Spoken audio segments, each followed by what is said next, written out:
Shalom saudaraku, salam sejahtera di dalam kasih Tuhan Yesus Kristus.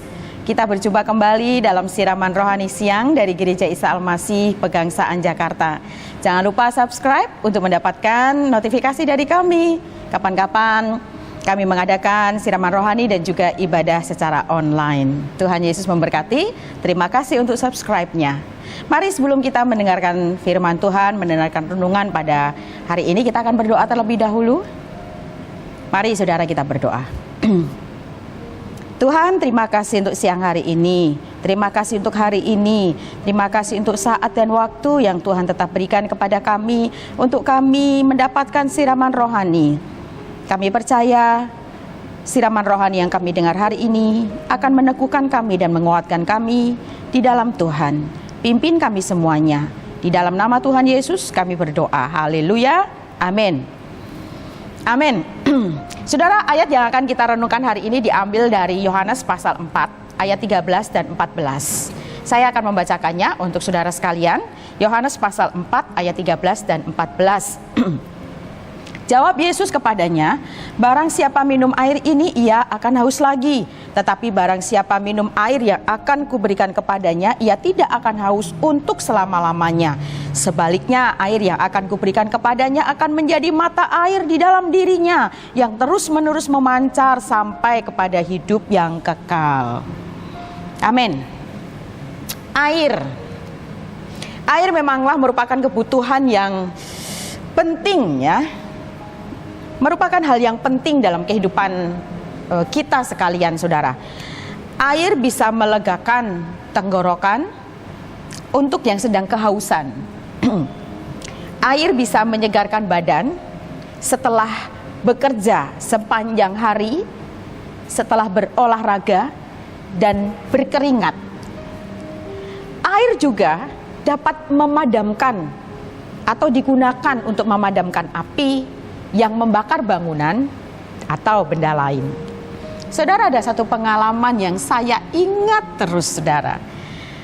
Pengalaman ini sebenarnya dialami oleh ibu kami, tapi kemudian kami anak-anaknya ikut di dalamnya. Ibu adalah seorang ibu rumah tangga yang bukan saja rajin menata dan mengatur rumah. Rumah kami kecil, saudara. Rumah kami kecil, tapi ibu menatanya dan selalu mengelap, jadi kelihatan bersih dah. Karena rumah kecil harus kelihatan bersih ya. Ibu juga punya kebiasaan yang baik, tanpa ada yang memerintah, tanpa ada yang menyuruh, nggak ada yang menggaji. Apa yang dilakukan ibu saya, ibu kami, saudara? Ibu punya kebiasaan untuk membakar sampah yang dibuang oleh orang-orang di tempat pembuangan sampah yang nggak jauh dari tempat kami tinggal. Jadi ceritanya kami itu tinggal beberapa keluarga di satu lokasi, dan di seberang kami itu tanah lapang yang kosong dan hanya ditumbuhi dengan rumput-rumput. Nah, di situ kami ambil satu sudut ya, satu bagian saja. Di situ kami membuang sampah-sampah dari rumah tangga, dan ibu punya kebiasaan yang baik adalah beberapa hari secara berkala beliau nyapu, beliau bersihkan, lalu kemudian kalau sampah itu sudah mulai kering, beliau akan membakarnya. Nah, yang akan saya ceritakan, saudara, pada suatu hari, di sore hari, adik saya pulang dari kerja, kami baru saja nyampe, dan ibu tiba-tiba lari, saudara. Kami tahu kalau sore, ibu pasti akan melakukan hal itu, ada sore hari, karena menghindari angin yang cukup kencang, harus dilakukan pada agak sore begitu. Tiba-tiba lari-lari, loh kenapa lari-lari? Dan menceritakan begini, bahasa Jawa, suketnya ikut gitu. Artinya rumputnya ikut terbakar, saudara. Rumputnya ikut terbakar karena lahan itu kosong dan hanya ditumbuhi rumput, dan hari itu sedang musim panas dan rumput-rumput kering itu menjadi mudah terbakar ketika sampah-sampah itu dibakar. Nah, saudara, akhirnya secara spontan adik saya yang baru pulang kerja itu ya ambil ember berisi air, saya, ibu, kami kemudian memadamkan api dengan air yang kami bawa dari rumah yang kami taruh di dalam ember. Dan alhasil padamlah itu api. Nah, saudara, untuk beberapa saat kemudian musimnya sudah berganti. Nggak lagi kering, nggak lagi panas, berganti dengan musim hujan. Hujan turun dalam intensitas yang cukup padat dan cukup sering, sehingga lahan itu mulai menghijau kembali, saudara. Lahan itu mulai menghijau kembali, rumputnya mulai tumbuh lagi, mulai tinggi lagi, dan orang-orang datang, saudara. Datang untuk menyabit rumput dan menggunakannya untuk memberi pakan bagi ternak mereka. Dan orang-orang yang datang ini punya ternak di rumahnya, saudara, dan menggunakan rumput yang tumbuh itu sebagai pakan ternak. Saudara, rumput, saudara. Rumput di dalam Alkitab adalah gambaran daripada hari-hari atau hidup manusia, hidup saya dan hidup saudara. Mengapa digambarkan rumput? Di dalam Yesaya, saya akan membacakan beberapa ayatnya. Yesaya pasal 40 ayat 6 dan 7 dituliskan demikian. Seluruh umat manusia adalah seperti rumput, dan semua semaraknya seperti bunga di padang. Rumput menjadi kering, bunga menjadi layu apabila Tuhan menghembusnya dengan nafasnya. Lalu kemudian ayat yang kedua, saudara, dari Mazmur pasal 103 ayat 15. Adapun manusia, hari-harinya seperti rumput, seperti bunga di padang, demikianlah ia berbunga. Satu lagi dalam perjanjian baru, 1 Petrus pasal 1 ayat 24 dan 25. Begini bunyi firman Tuhan, sebab semua yang hidup adalah seperti rumput dan segala kemuliaannya seperti bunga rumput. Rumput menjadi kering dan bunga gugur, tetapi firman Tuhan tetap untuk selama-lamanya. Saudara, rumput memang mudah sekali kering, saudara. Mudah terbakar, mudah layu. Tampaknya inilah yang ingin Alkitab sampaikan kepada kita. Inilah gambaran tentang manusia, tentang saya dan saudara. Betapa rapuhnya kita, saudara.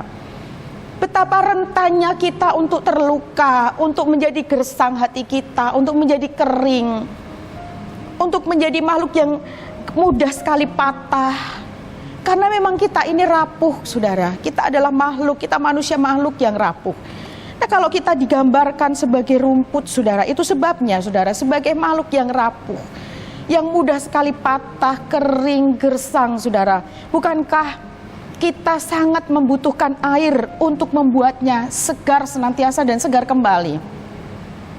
Air itu bukan air yang dari dunia ini, saudara, tapi air itu adalah air hidup, yaitu Tuhan itu sendiri. Sebagaimana ayat yang kita baca tadi, saudara.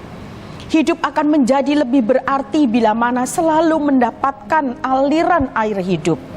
Menjadi hijau dan menyegarkan bagi orang lain yang mengalami kekeringan dan kegersangan. Saudara, di dalam situasi pandemi, apapun profesi saudara saat ini, apakah sebagai masyarakat yang tidak bersentuhan langsung dengan mereka yang mengalami COVID-19, saudara bisa menjadi pelopor gerakan kepedulian untuk mereka yang terdampak. Saudara bisa menjadi penggerak mendoakan mereka yang terdampak. Saudara bisa menjadi penggerak untuk bagaimana nanti menerima mereka yang mengalami COVID ketika nanti mereka sembuh dan kembali ke masyarakat. Bagi saudara yang saat ini sedang bersentuhan langsung dengan mereka yang mengalami COVID-19, Anda luar biasa. Anda digambarkan sebagai rumput yang hijau. Dirindukan mereka yang sedang sakit untuk mendapatkan penanganan, pemulihan dan penghargaan dirinya kembali.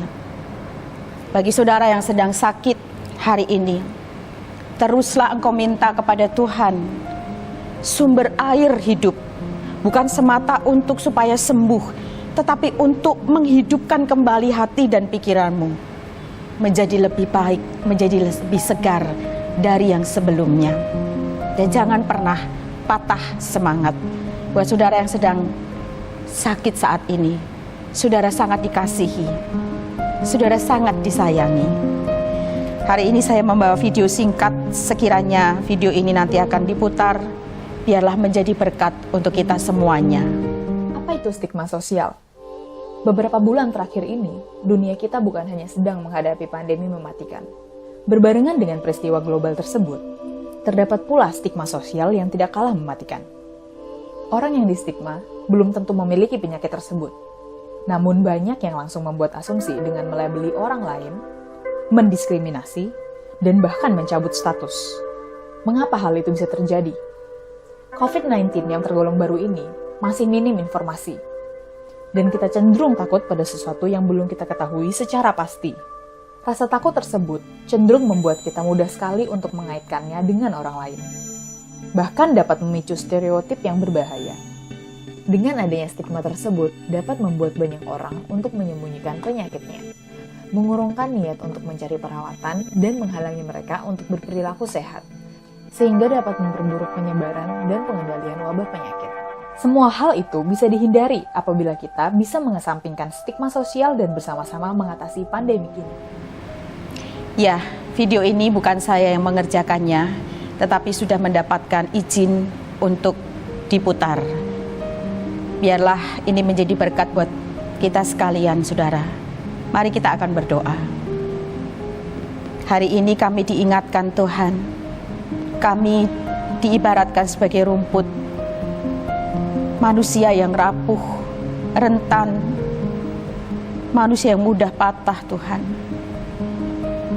Tapi kami percaya dengan aliran air hidup yang Tuhan sendiri berikan pada kami, itu akan menyegarkan hidup kami, bahkan akan menjadi berkat bagi orang-orang di sekitar kami.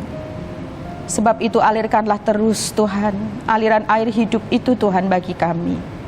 Terima kasih Tuhan, kami bersyukur dan mempercayakan jemaat-Mu, saudara-saudara kami, siapapun yang hari ini mendengarkan renungan ini, lawat dan jamahlah mereka Tuhan, alirilah dengan air hidup-Mu Tuhan, hidupkanlah kembali semangat yang patah, bangkitkanlah kembali Tuhan, segarkan kembali yang sedang ada di dalam kekeringan dan kegersangan.